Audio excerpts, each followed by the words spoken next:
or so, a friend of mine tagged me in the Humane Society post and decided that it was something I needed to do, and I just looked at her and I just phoned like right away and filled out the application just so I could bring her home.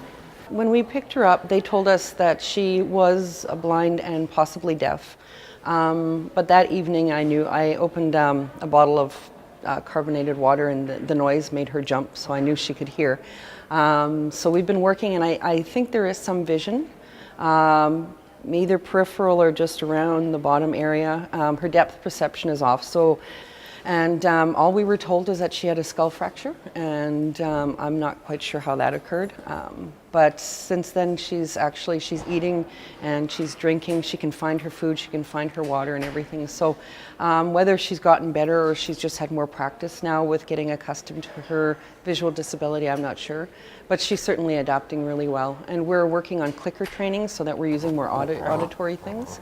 And that's coming along really good too. One of the first snuffles learned how to play with tug of war.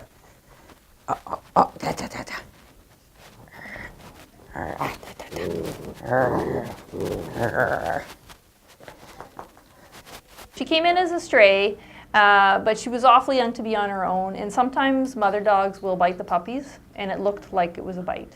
Good girl.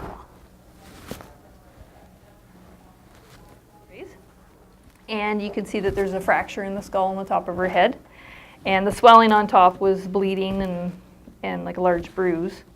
And the seizuring was related to the inflammation that's on the brain. So whether the trauma directly affected the brain or more likely just the swelling in the area was causing the problem. So we put a catheter in her, and because she was so small, we had to put it in her neck.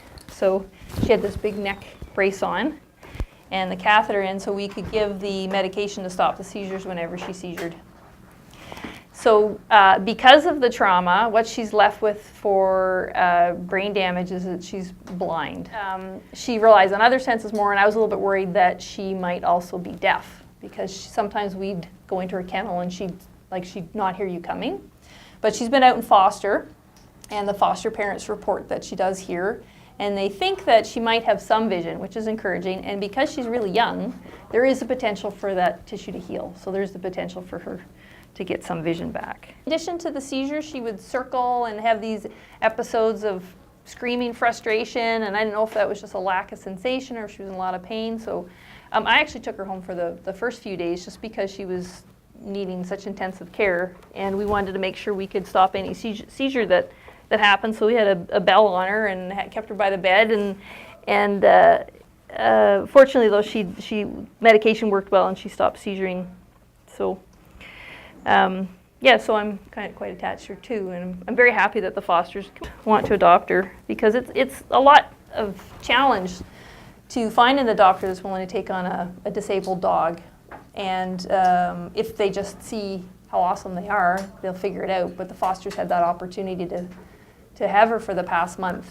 She was at home, and I kind of, monitored her like as a nurse from a distance, and I didn't get too attached. But, when after a while they just, she plays with you, and then she sits by your feet, and they just give you that look. It's kind of hard to then, just kind of think of her going somewhere else. And especially with her, they get so accustomed to your voice and to the way that you treat them. I couldn't see her going anywhere else. That just little face just sold me, her staring at me, and then every once in a while when she can't quite see me, she slaps me in the face, and it's just, after that I was sold. People worry like, oh, I couldn't afford to help, but really it's a lot of people pitching in a small amount together is important as well. So IV catheter, $5, somebody paid for that. Our donors paid for that. The food, her formula, it's about $15 a can. She was on that for the first week or two. So every little bit helps. And our x-ray machine, we were very fortunate. We just upgraded our film x-ray to digital. That was a donor who gave us a lot of money to buy that. So everybody's involved. It's a whole village to raise a child. It's a whole village to rescue a puppy.